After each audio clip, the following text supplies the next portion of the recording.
recording a CD, Revolutionizing Failure. Please welcome from Covington, Drew Davis. Drew!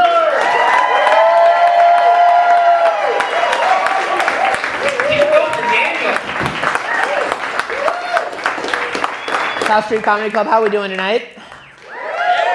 So glad you guys are here. As Daniel said, I moved not too long ago to a place called Covington, Tennessee. Sorry. That's exactly what they say. We go to Dyersburg for fun. That's where we go. We really do. Now, I learned when I'm from Nashville, so I moved to a bit of a smaller town, and I very early on learned that some people love being in a small town. Like, oh, everyone here is so friendly. And some people hate it. Like, literally my first week there, someone was like, hey, the best part of living here is going to the funerals. And I was like, okay, why? And he's like, well, whether you believe the person went to heaven or hell, he's in a better place. All right.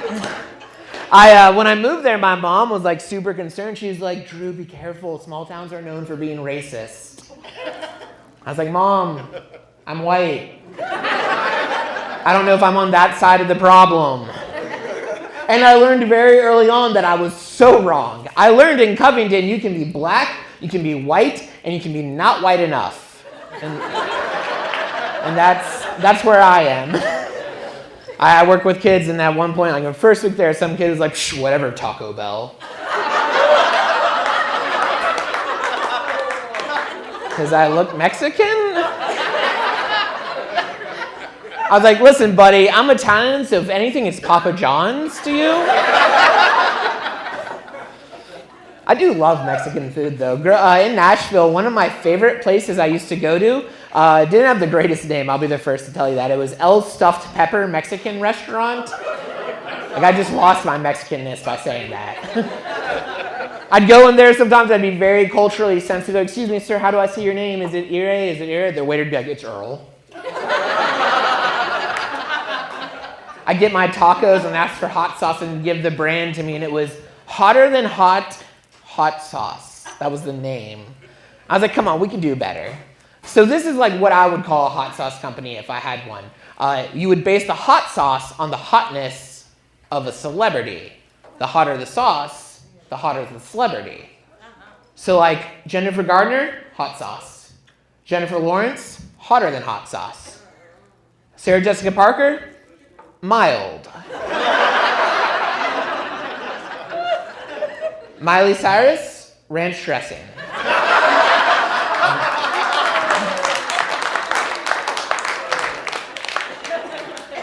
I grew up in a town called Brentwood, Tennessee. Does anyone know that? Wow. Okay, wow, that one got excitement. Honestly, it's not that exciting. Like, nothing exciting happened where I grew up, except for one thing. Two guys I went to high school with became bank robbers. Also, I think I might have accidentally encouraged one in high school. Let me explain before you judge. So, like, he comes to work one day. I worked at a grocery store called Publix, where shopping is a pleasure and working isn't. They never tell you the second part of the slogan. So I'm working at Publix, and this guy comes in, and he's like, dude, do you ever just want to do something that the world's telling you not to? But, like, you know in your heart you need to do this. And, like, honestly, I was thinking, okay, he wants to try out for a team. He's coming out to me. Like, something's happening. So I was like, you know what? Be you. Do what makes you feel happy. A few weeks later, him and his buddy robbed 3 banks. The first one, they were dressed as leprechauns. The second one, they were dressed as Santa Claus. Like, they both were Santa Claus. They weren't just like one giant. That wouldn't be very practical. And the third one, which is where they got caught, was when they went in just as bank robbers. And I think it's because they lost the holiday theme. Like, you get robbed by leprechauns, you're like, I'm in a Lucky Charms commercial. You get robbed by bank robbers, and it's scary. So they called the cops, which is exactly what they did. One got shot by a police officer. The other shot himself. And if you think that's sad, another person I graduated high school with was Kesha. Oh, shit! Got some strong opinions about Kesha in this room. I always feel like there's a music teacher somewhere in Brentwood, Tennessee that wakes up in the morning feeling like a Failure. Don't worry, that's the only musical section of my act. That was scary for all of us. I love Kesha. I love a lot of her songs. I hope one day she hears this act and wants to marry me. Honestly, that'd be great. And thank you. I'm always afraid, though, that there'd be like a group of people that would get angry and offended by that joke. And in my brain, it's like sorority girls. And one time I did a show, and at the end of it, this mountain of a man, this is the most terrifying man I've ever seen. He's like, hey, I gotta tell you something. I'm like, you can tell me whatever you want, man. He comes up to me with a cell phone, and he shows it to me, and it's a picture of him and Kesha at a Kesha concert, both dressed up as Kesha. And he was like, does this look like a failure to you? I was like, she doesn't, but you might. Let me get this out of the way because I know half the room's thinking of it. I'm single and straight, and with a voice this high, one of those is misleading. Sometimes after comedy shows, I like hit on girls, and during that time, they're so confused. They're like, is he gonna ask me on a date, or does he want to go shoe shopping? I want one of those. I like to do like Facebook quizzes and stuff, like those like little celebrity things, like which stand-up comedian are you? That was one I recently took, and I was hoping for like a John Mulaney, a Jim Gaffigan, a Jerry Seinfeld, you know, one of the J's. And I got Ellen DeGeneres,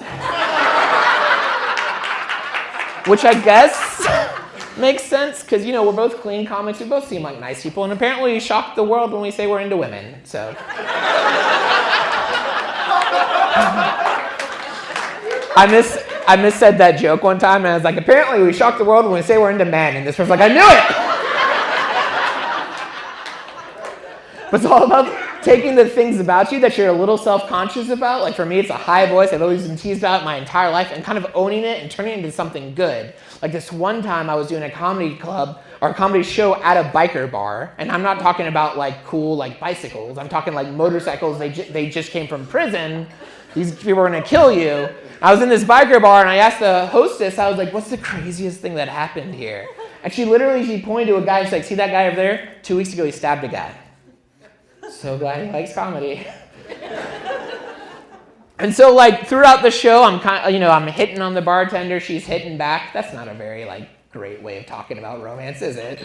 And so like we're hitting it off, and then she turns to me and she's like, I just want you to know, my boyfriend's here and I don't even care. Not what you want to hear when you're at a biker bar and you look like this. Like, how do I get out of this situation? So this is what I did. I turned back to her and I was like, I just want you to know my boyfriend's here and I don't even care either.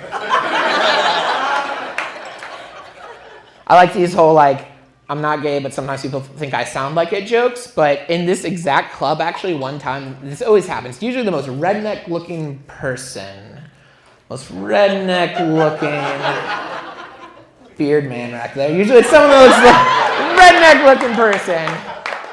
Comes up to me after the show, and they're so confused because they want to laugh at my jokes. But if I'm gay, they won't.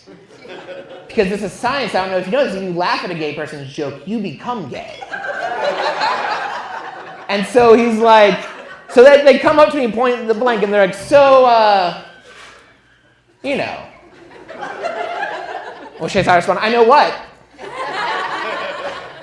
It's like, are you? I'm like, am I what? And he's like, are you gay? And this one time I responded, only if you are. And he gave me his phone number. And we're going out for drinks next week because I like free food. Don't judge me, ladies especially. There's no great transition to this joke, so here we go. I saw myself naked for the first time when I was 26 years old. Let me explain. I'm legally blind. I had LASIK surgery. And they warned me a few things about the surgery. Like, first of all, lights are going to be way brighter than usual. And like, it's going to be weird seeing things just all the time. But they didn't tell me like, and you're going to see your reflection and you look like this.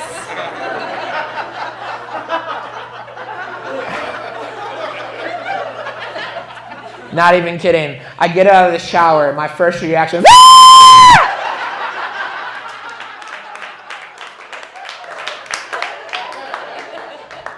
There's a Wookiee in the bathroom.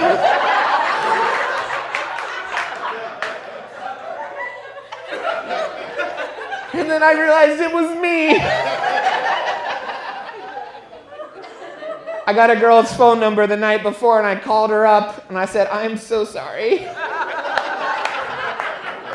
And like the former youth pastor in me kind of jumped out and I was like, "And you should have better standards, young lady. Like, we're a beautiful child of God. Like, start acting like it." Yeah, apparently I'm 60% body hair, 40% body fat, which apparently makes me 100% undateable.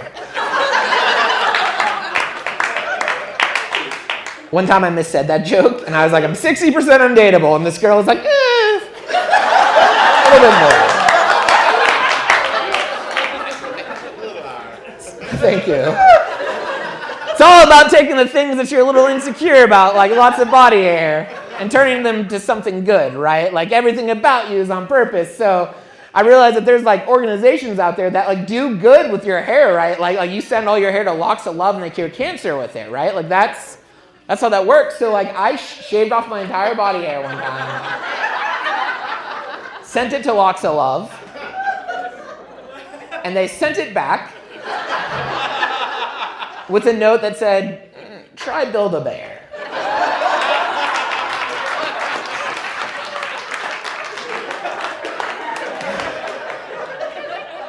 So I sent it to Build-A-Bear,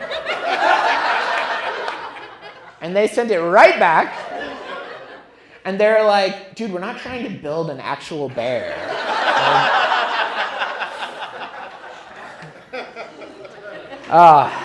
Everyone's got that thing that they're good at. Sometimes I like to just figure out other people's. Like you have that one thing, if there was an Olympic sport, you would quit what you're doing right now to become a professional at this thing. Like, what's the thing that you're secretly the best at? She's like, making decisions. You're really, I don't want to show off right now. Do you have one? Husband, what's her best thing? I'm sorry? Shooting pool. She's a pool shark. That's actually how they make their money. They both don't have any jobs. They sit at home. Every night she goes, and she earns all the upkeep just by crushing everybody at pool. I know it. Good for you guys. Way to be that way. What about you? Like, what's something that you're secretly amazing at? Softball. Softball? Cool. I'm not very athletic. I don't have anything cool to say about that. I mean, you're looking at me and you're like, I believe that completely. But, like, good for you. Softball's a cool sport. So here's my thing. I don't know if I have anything, except I'm really good at messing things up. I am great at just failure. And here's the thing. If you're good enough at failure, people will let you get away with it. Like, if you mess something up, they might be like, "Oh, stop that." But when I mess things up, it lowers people's standards, and then they're like, "Okay." Like, my friends have a term for it. They call it Davising. That's my last name. So, like, I believe in, like, 50 years, you'll be able to pass something, you'll be able to fail something, and you'll be able to Davis something. And that's where you definitely failed it, but people are like, "At least he's wearing pants." Not even kidding. A couple weeks ago, I set a dumpster on fire at work. And the most embarrassing thing about that was none of my coworkers were surprised. My boss was like, "Well, I did want him to be a self-starter. I guess he..." You set a dumpster on fire at work, they call you an arsonist. I set a dumpster on fire at work, and like, at least he's taking the trash out. Like, it's a start. My body doesn't even work. I was born without a sense of smell. Do you know what stinks about not smelling? Nothing. It all smells the same. Or doesn't. People ask me weird questions all the time. They're like, "What's it smell like not to smell? Like, just take a whiff. What's it smell like?" And I'm just like, "Disappointment?" Thank you. People try to say encouraging things. They're like, "Hey, man, at least you weren't born blind." I wish. Let's get this out of the way. Blind people are wonderful, but they are the divas of the handicapped community, and I'll tell you why. They get everything. You know what you can do when you're a blind person? You can walk anywhere you want with a walking stick and sunglasses and look cool. You know what you can do when you're a blind person? You can read Braille. You can say Braille too, apparently. You have your own language if you're a blind person. Also, pretty important, you get a seeing eye dog. Where's my smelling nose dog? Back home in Covington, I got some milk. I don't know how old it is. It's pretty bad. Is it good? I don't know. Give me a retired canine unit to check it out. Smelling nose dog. Make that a thing. Most embarrassing thing, you can call someone blind. That one syllable word that lets the whole rest of the world I'm sorry. Is it too much for me to ask for one of those? Do you know what you call someone who can't smell? Sad? Pathetic? Lonely? No! The word is anosmia. But when I tell you I have anosmia, you're not sorry that I have anosmia and I can't smell. You're sorry I had to look that up before coming to tell you. I had to do a Google search. So to make people feel more sorry for me, I was I'm just going to change the word. I'm going to say I'm anosmic instead, right? And then they're that sounds like an eating disorder. Is that the eating disorder where you eat too much but never throw up because you look like you have that one? 40%. It's okay.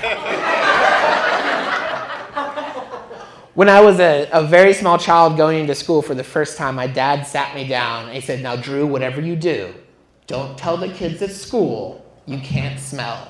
Because if you do, when you're not looking, they're going to fill your backpack with poop." I don't know what your nightmares were as a child. Mine was that there was some child my age lurking the hallways with a secret stash of poop. Don't know where he got this poop. Maybe he grew it at home. And when I'm not looking, he's going to fill up my locker, and then I'd open my locker, and cascading crap would kill me. Be the crappiest way to die, am I right? I'd try to get up, but my life would be too down in the dumps. Can we do one more? I'd work really hard at it, but I'd just be too pooped to get anywhere. It's all about taking the things you're insecure about and turning them into something good. If God was it'll be fun only giving you 4 senses. Work with it. So in school, I had a game that I was undefeated at. It's called Who Can Keep Their Head in the Trash Can the Longest. Doubled lunch money every day. And then the kids would go away crying and be "Smell you later." Then I realized I wouldn't. Glad you guys laugh at my disability. That's why I have it. One time I was doing this show, a really sketchy dive bar, and this guy in the back of the room had no legs, and he did not like my act. At one point, I'm telling the smell jokes, or lack thereof, and he was "It's a good thing you can't smell, because your act stinks." Yeah, thank you. I was "Listen, buddy, walk a mile in my shoes before you..."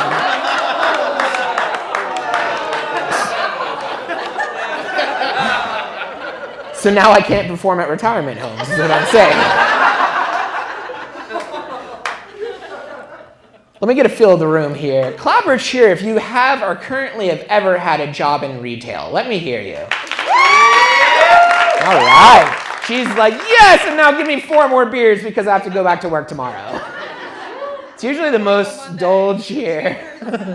Because those are tough jobs. I used to work in retail for a really long time. In fact, I had a high school job in retail and at Publix, where shopping is a pleasure, but working wasn't.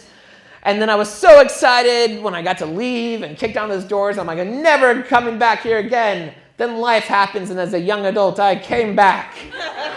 And I said, "Can I have my job back?" The weirdest part was I got to see old customers. They were "Weren't you here 10 years ago?" And I was "Yes. But I'm making 75 cents more, so crushing life." I used to be a cashier, and you learn a lot about life when you're a cashier. For example, clap or cheer if you're a smoker. Let me hear if you like cigarettes. Just this table. We should have offered you guys a smoke break. I hope you're doing okay right now. So I am not a smoker, don't know much about cigarettes, had to learn on my job. One day someone came up to me like, excuse me, sir, what's your selection of organic cigarettes? I'm sorry, is that grocery for weed? Am I in a drug deal? Another thing I learned, women do not like to be confused as men. True statement. One time this lady came through my line, and without skipping a beat, I was like, how are you doing today, sir? Nope. She said, it's ma'am.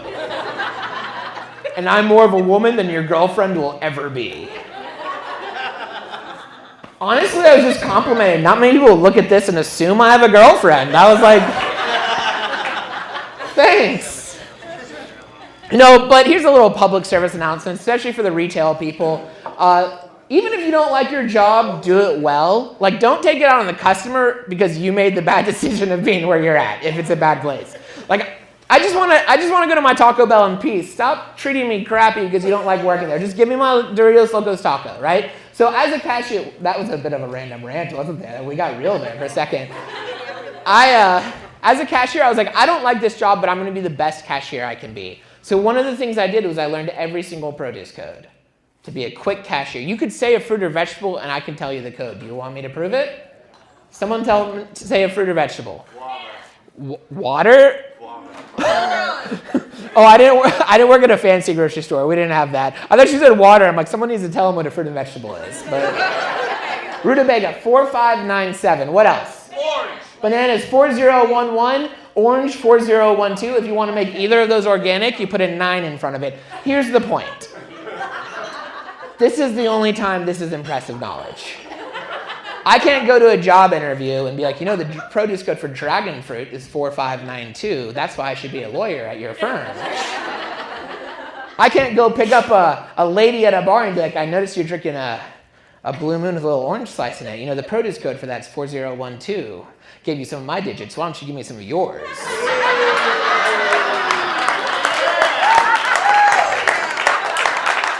Thank you. Realistically, she would be like, here's 911. If you ever talk to me again. A weird question I got asked one time was like, what's the craziest thing that ever happened to you at a grocery store? Because that apparently is a crazy place to work. So I told them, this one time at work, I found a pair of women's underwear just lying on the ground. I worked at Publix where shopping is a pleasure. Did not realize it was that much of a pleasure. I've been doing it wrong. Now, this is actually a very odd situation because in most cases, you find the nearest person, you're like, excuse me, is this yours? Can't do that with underwear.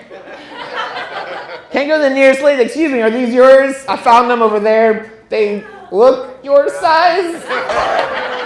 There's nothing you can do with that. So what I did was I took them back up to the front, to the customer service desk, where I know we have a lost and found.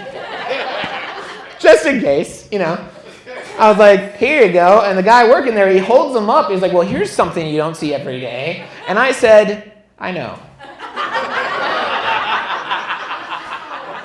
Okay, I feel like there was too much laughter at that joke. It was a little bit more than I was hoping for. Sometimes I would hit out on girls at work. I did have standards, only the customers, because the coworkers had to come back. If I creeped them out, then right? So one time, I don't want to brag about my past life, but I was the free sample ice cream guy. I know that's usually reserved for old women, but they were like, Andrew, you look like you need to pick me up, so here's some ice cream. Go give it to people. So I saw this beautiful lady walking in. I had Ben and Jerry's ice cream, aka Rebound Food. And I was like, hey, I'll give you a choice. You can get a nice cold cup of ice cream or a nice hot date with this. Again, not the laughing time.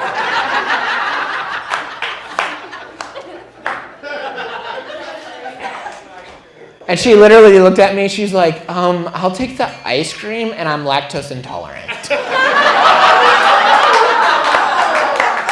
Whoa.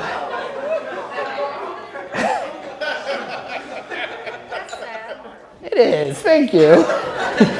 So some people go for applause breaks and laughs. I go for the random lady in the front. I'm like, that's pathetic. That's sad. Can we do a prayer circle? Where's the children's minister? Let's pray for this person. One time it worked out, though. One time I saw this lady, and I was like, hey, we should go on a date sometime. And she said, sure, where should we go? And I said, I don't know. I've never made it to this point in the conversation before. And so, I called up my friends and asked for advice, and they told me a couple things. I want to kind of check with you guys, make sure they weren't messing with me. They said, first of all, as a guy, never order a salad on a date. That was something they told me. And I was like, oh, why? And here's why. It actually makes sense. Like, sir, you look like you could beat me up really easily. Like, it wouldn't even be a fight. You would just hit me and I'd die. That's how tough you look. But if I saw you eating a salad, instinctively, I'd be like, I could take him. You've never seen a guy eating a salad and thought, there's a tough guy. You have seen a guy eating a salad and thought, he looks like he might be into tough guys. So that's why you don't get salads on dates. Another things my friend said, ladies, clap or cheer if this is an accurate statement. Women like it when you open their car doors on date. Okay, cool. Here's the thing, though. Anyone can do that. And, set your standards higher. Like, oh, he may be a terrible person and may have 7 girlfriends, but he opens my car doors, so... Right? And besides, there's plenty of better-looking guys here that could also open your car door. If I want to get a lady, I got to step it up a notch. So I came up with what I like to call my first date prank, if you will. Here's how it works. When I take you to my car, instead of opening the car door, I like to pop open the trunk and nudge towards it. Lets you know that whether you think so or not, I think you're a keeper. The sad part is, there's going to be 2 guys in this room that are going to do that later. And they're going to get slapped, and I cannot be held accountable for it. I think the thing I feel most nervous about when dating is that moment when it's time for the first kiss, right? You have to say something smooth to lead into it. And you guys know how smooth I am, right? So,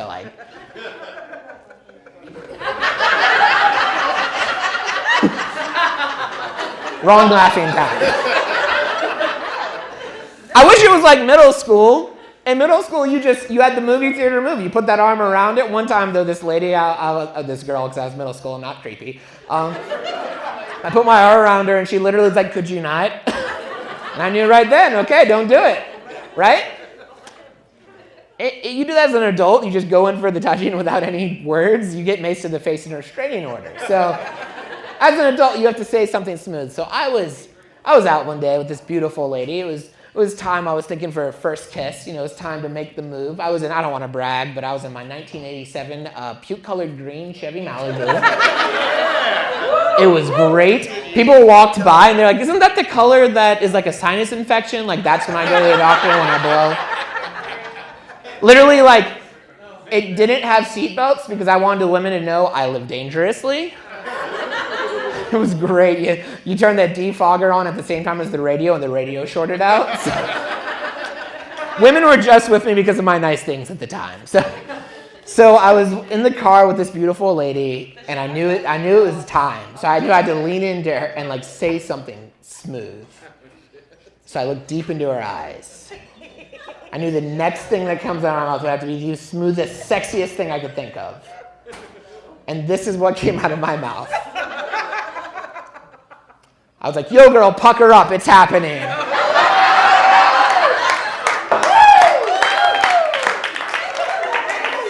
The table full of dudes clapped at that. They were like, yeah. Well, it didn't happen.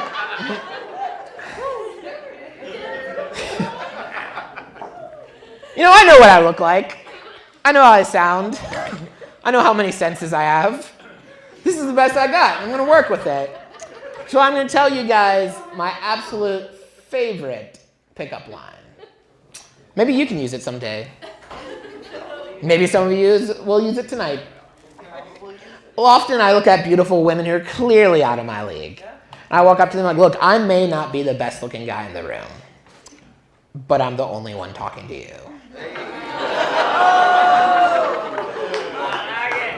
I said, thank you, single guy sitting over there. I said that one time at a comedy show much like this, and this girl in the back of the room goes, "Oh, that's the sweetest thing I've ever heard." I wish a guy would say that to me. I had two thoughts. One, that's pathetic. And two, I really need to go talk to her after the show. Thank you guys so much. You have been fantastic. Thank you for being here. It's been an absolute blast. I really appreciate you guys coming out.